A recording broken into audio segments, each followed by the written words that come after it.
There is a pending picture from our eyewitness portal that you really must see. There you have it.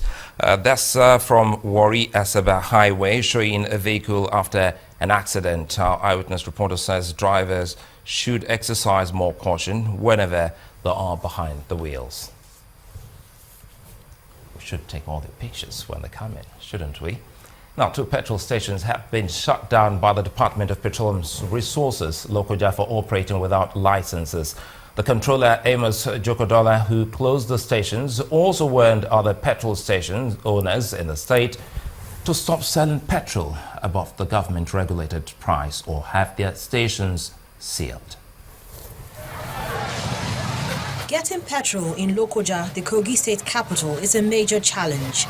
In the last 1 month, most fuel stations have not received or sold the product. The fuel stations that have sell a litre for between 180 and 200 naira. In some cases, it sells for much more, a complete disregard of the 86 naira 50 kobo per litre price stipulated by the government. To ensure compliance with government-stipulated price is the reason for this inspection by the team from the Department of Petroleum Resources.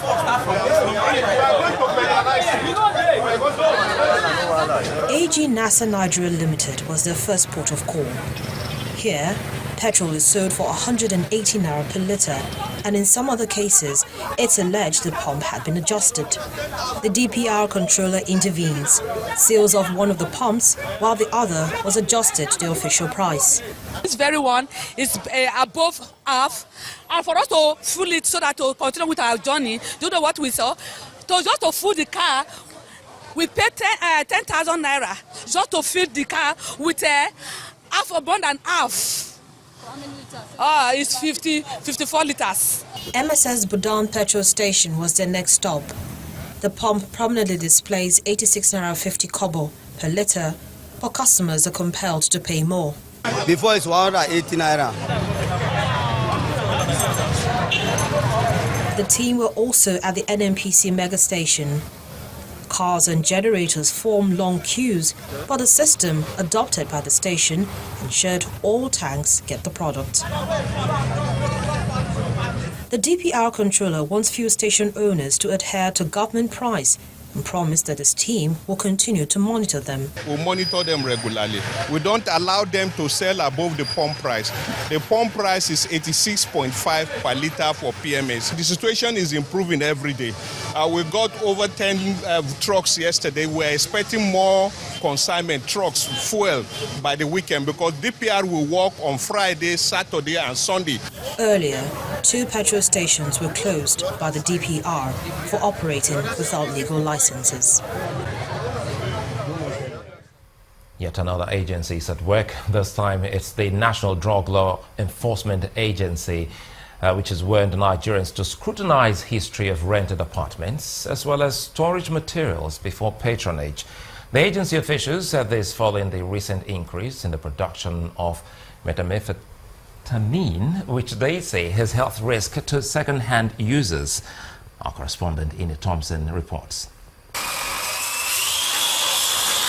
It seems out of place to see men of the National Drug Law Enforcement Agency, NDLEA, performing a welding job. But that's only until the white wraps of heroin starts appearing. After a thorough search, over 100 kilograms is discovered. The case is not different with a truck filled with what seems like processed wood. Over 450 kilograms of cocaine have been hidden here. And just when the NDLEA thought it had learned all the tricks of drug dealers, the production of a more worrisome line of hard drug, methamphetamine, is becoming rampant. We went into action by looking inwards, and we discovered that for the first time in Nigeria and in West Africa, a clandestine laboratory that produces methamphetamine was in operation in Lagos, Nigeria. Not less than 10 factories run by foreigners have been sealed in connection with the drug, while some Nigerians have also been fingered as partners in the crime. Damaged blood in the brain, liver, kidney and lung damage are just some of the popular health hazards of the consumption of methamphetamine. The agency warns that even individuals who occupy apartments and come in contact with materials used for the production may also suffer the same consequences. When you are buying any storage material, any material for storing goods, food, water in your house, buy the ones that are commercially made, that are sold in local markets, that are made for domestic use. They are available all over the place. The agency says it is determined to clip the wings of drug offenders, but more funding is needed. It's an expensive business. We are where we are, not because of what we are getting as subvention, but more than half of it comes from our international collaborators. But I do not think it's a fair way to go. They are only helping out. We are Nigerians. We must foot the bill ourselves. Apart from the issue of funding, the NDLEA is asking Nigerians to cooperate with it by reporting individuals suspected to be dealers in any form of hard drug for further investigation. Ini Thompson reporting for Channels Television News.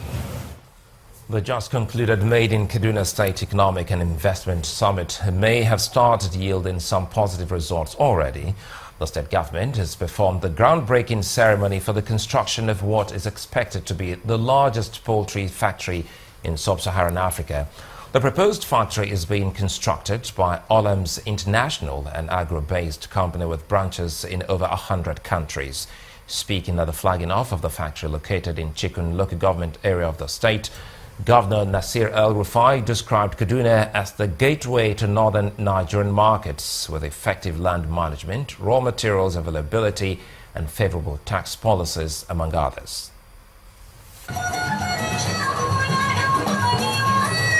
There's a common interest in this gathering, comprising of Kaduna State officials as well as potential investors. They are all eager to see the construction of an animal feed factory, which is projected to be completed in 15 months. These are just a few factors that make the governor excited about the proposed poultry factory. We acknowledge the confidence that the Olam Group is displaying in the Nigerian economy and the soundness of our policies in the prospects of Kaduna State by choosing to cite this massive $150 million investment here in Kaduna. Output from the poultry project will also increase the footfall into Kaduna as people come from far and near to purchase eggs, day-old chicks, layers and broilers and other poultry products. The benefits to the immediate community and the state in general will be immense. Yes. The message from the Minister of Agriculture, who was represented by a director, is that this is in line with President Buhari's plan on diversification of the economy. When fully operational, this farm will produce 1 million day-old chicks weekly and will greatly reduce our dependence on imported poultry. This is no doubt a spectacular feat. The company with the responsibility for the construction, Olams International, is more concerned about the long-run impact of the project. This event begins our new multi-billion, 30 billion naira would be the total investment, out of which 20 billion naira in Kaduna State. The factory will comprise an animal feed mill, poultry breeding farms and a hatchery to produce day-old chicks.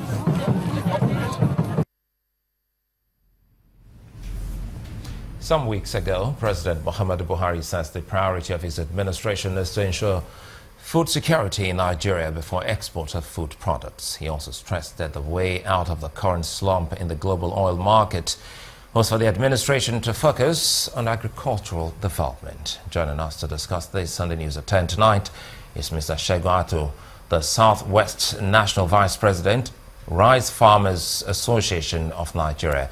Thank you for joining us, Mr. Arthur. Thank you. You're welcome. Listen to the president on the day. What comes to mind listening that hearing him say we want to make Nigeria food sufficient? Well, it is a welcome development, actually. President too, thank God that he too is a farmer. And he knows that Nigeria has the potential to develop agriculture, especially in the area of rice production in this country. He knows quite all right that in Nigeria today, we have over 85 million arable land suitable for rice cultivation. Out of this, we have about 4.5 million arable land suitable for rice production in the country. So if the president issues categorical statement that we should look inward for what we can consume and produce by Nigeria, then he's in the right direction. Can we really look inwards, knowing full well we have a lot of staple foods that we import into the country, including rice? Of course, yes, we can. Because all agroecological zones in Nigeria are suitable for rice production. And we have all the potential it takes to produce rice. We have swamp, we have rainwater, we have a lowland rain-fed, we also have a mangrove swamp water that is suitable to produce rice for Nigerians to consume. So what we need is to put more, is to be more proactive in this direction. And it is a challenge to rice farmers in the country to make sure that they make rice available for home consumption and ultimately for export. You know, such a challenge comes with capacity. If that ban is placed on, a total ban is placed on importation of rice, for instance, do you think your group of farmers, rice farmers, can really take care of what we need in the country? Yes, we can. Because if we look at the situation in the country today, Rice Farmer Association of Nigeria has a challenge since the government had issued that statement that we should look inward. It is a challenge to rice farmers. That means it's a wake-up call to every farmer that we should all be more proactive. All hands should be on deck to make sure that we produce rice for this country. There must be some challenges your group of farmers face. What are the challenges? A lot of challenges. The most challenge farmers are facing today is land preparation. Land preparation, land clearing, and others, they are the most challenges farmers are facing. And today, no farmer can boast of agricultural equipment to do this. So we are still using manual. And the tractors available in the country to do this, they are not many. So you have to queue behind the tractor. About 1,000 people can queue behind a tractor in this country. But if government, with the political will they have, then they can provide all these things to farmers at affordable hiring cost. So that at the end of the day, we have the land here and there, we have upland, we have lowland, we have everything it takes. We have the capacity to produce rice. Look at Rice Farmers Association of Nigeria, for instance. We have over 12 million members. Over 12 million? Yes, all over the places. Go to Kebbi State today, go and see what is happening. Go to Sokoto State today, go and see what is happening. Come to Southwest here too, come and see what is happening.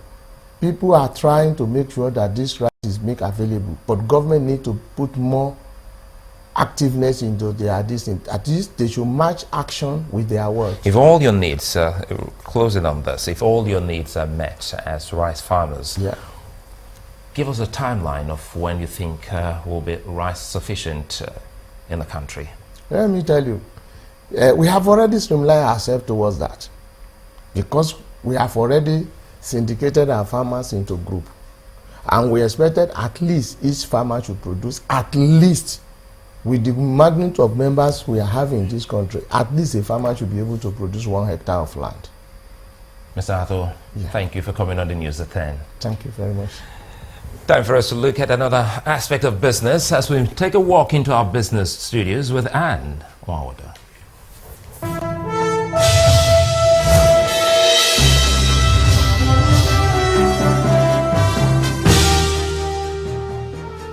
Welcome to Business News. An economist and policy analyst, Mr. Tilewa Adebajo, says Nigeria's business community is getting more clarity from the government on fiscal direction that will promote confidence. Mr. Adebajo was speaking to Channels Television today in Lagos, where the finance minister, Mrs. Kemi Adeosun, held a closed-door meeting with business executives, investment bankers, and other top decision makers. The main concerns of the business community now is the articulation of policies and business confidence. As you know, business confidence is at an all-time low, and the articulation, I think, that is presently ongoing is very important. Once this budget is passed, I think the business community will have a better idea of the direction of government. Once new policies begin to come up to support this budget, as the 33 points which the Vice President have listed, those are the sort of things and implementation that will begin to restore business confidence and investor confidence that we can begin to see a trajectory upwards and stimulate the economy. Nigeria's fifth mobile network, Entel, says it has commenced phased and commercial operations in Lagos and in Abuja. This is according to the Chief Executive Officer, Kumar Abbas. Mr. Abbas says the company's 4G LTE advanced technology built on the 900 and 1,800 megahertz spectrum will deliver a high-speed internet access of up to 230 megabits per second. The Entel CEO says that the 800 sites bought from former Mtel and Nitel will serve the two initial coverage areas, but there will be room for co-location. Mr. Abbas says he expects mobile coverage to grow steadily over the next 4 to 6 weeks across some of Nigeria's major cities like Lagos, Abuja, and Port Harcourt. Sentiments on the domestic bourse remained dampened as the benchmark index closed 0.70% lower for a second consecutive week, as the all-share index eased to 25,328.07, while the market capitalization, of course, finished at 8.71 trillion naira. Volume traded decreased by 11.97% as 1.11 billion shares worth 6.20 billion naira were traded in 15,315 deals. Market breadth remained negative this week, with 27 gainers against 38 losers. Percentage-wise, eTransact International led the gainers, notching up 26.97%, ending the week at 3 naira 39 kobo. On the other hand, Ashaka Cement led the laggards, shedding 14.21%. to finish at 19 naira 56 kobo, and that's from 22 naira 80 kobo in the previous session. In volume terms, the financial services industry led the activity chart with 950.92 million shares valued at 3.67 billion naira. And the management of Union Dye Consult PLC has finalized agreement with GIA Westphalia of Germany to build the largest industrial starch processing facility in Nigeria. This investment is expected to add 2,000 hectares of its land portfolio in addition to 15,000 hectares of land in Edo State and make it the largest cassava producer in Nigeria. The transaction will also ensure security of feedstock supply as it moves to establish its cassava processing facilities in Edo and Delta states. Union Dye Consult was until a few years ago the largest producer of salt in Nigeria. It has been diversifying into the agro-industrial sector with an initial concentration on cassava and starch processing. And it's a wrap on Business News at this hour. Thank you so much for watching. I'm Anne Umawadu.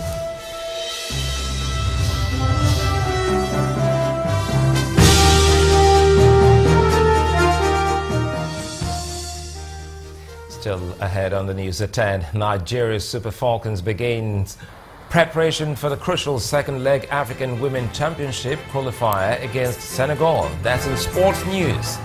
Stay with us.